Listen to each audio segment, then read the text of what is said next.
हरिओम। आनंद शांडिल्य के YouTube channel पर सभी दर्शकों का हार्दिक स्वागत है। दर्शकों, आज बताएंगे भक्तों कि व्यक्ति के लिए किस प्रकार अहंकार मृत्यु का कारण बन जाता है। व्यक्ति को अहंकार नहीं करना चाहिए। विद्या का, बल का और शोहरत का कभी भी अहंकार व्यक्ति को नहीं करना चाहिए, क्योंकि अहंकार किया हुआ एक दिन आपका अहंकार टूट जाता है, वह घमंड आपका चूर चूर हो जाता है।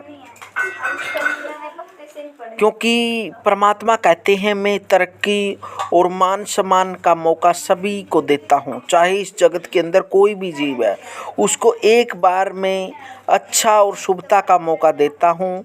वह उसकी सोच, वह उसके चरित्र, वह उसके गुणों पर आधारित है, वह उस तरक्की पर टिका रहेगा या नहीं। एक जंगल में एक नाग रहता था। वह रोज चिड़ियों के अंडों, छिपकलियों, चूहों, मेंढकों, खरगोश और अन्य छोटे जानवरों को खाता था। वह कुछ दिनों में ही काफी मोटा भी हो गया। सभी छोटे जीव डरते थे उससे। यह देखकर उसे काफी घमंड हो गया। एक दिन उसने अभिमानवश सोचा, मैं इस जंगल में सबसे अधिक शक्तिशाली हूँ, अतः मैं यहाँ का राजा हूँ। अब मुझे अपनी प्रतिष्ठा और आकार के अनुकूल किसी बड़े स्थान पर रहना चाहिए। अगले ही दिन उसने अपने रहने के लिए एक विशाल पेड़ का चुनाव किया। पेड़ के पास चींटियों का एक बिल था। वहाँ ढेर सारे मिट्टी के छोटे छोटे कण जमा थे। नाग ने सोचा, यह गंदगी यहाँ नहीं रहनी चाहिए। वह गुस्से से बिल के पास गया और चींटियों से बोला, मैं नागराज हूँ, जंगल का राजा हूँ। मैं आदेश देता हूँ कि जल्द से जल्द इस कूड़े को यहाँ से हटा और चलती बनो। नाग को देखकर अन्य जानवर डर से कांपने लगे, किंतु चींटियों पर कोई असर नहीं हुआ। अब तो नाग और अधिक क्रोधित हुआ। उसने अपनी पूंछ से बिल पर कोड़े की तरह जोरदार प्रहार करना शुरू कर दिया। इससे चींटियां बिल से निकलकर बाहर आ गई और नाग पर हमला कर दिया।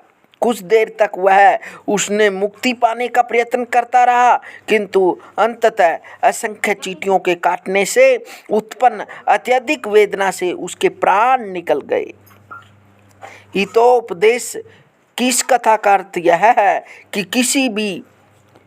किसी को छोटा समझकर उसे दबाने का प्रयास नहीं करना चाहिए। ऐसा व्यर्थ का घमंड स्वयं ही नाश का कारण बनता है।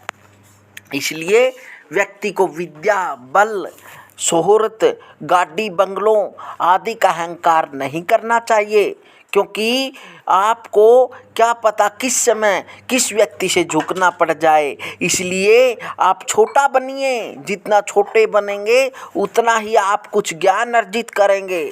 जितना आप किसी के पास बड़ा बनकर जाएंगे तो ज्ञान देकर आएंगे। यदि आप किसी से छोटा बनकर मिलेंगे या छोटा बनकर जाएंगे तो आप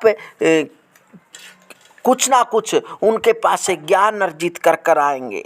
यदि आपको यह जानकारी अच्छी लगी तो वीडियो को लाइक करें, सब्सक्राइब करें। ऐसी जानकारी इस चैनल के माध्यम से देते रहेंगे। हरिओम।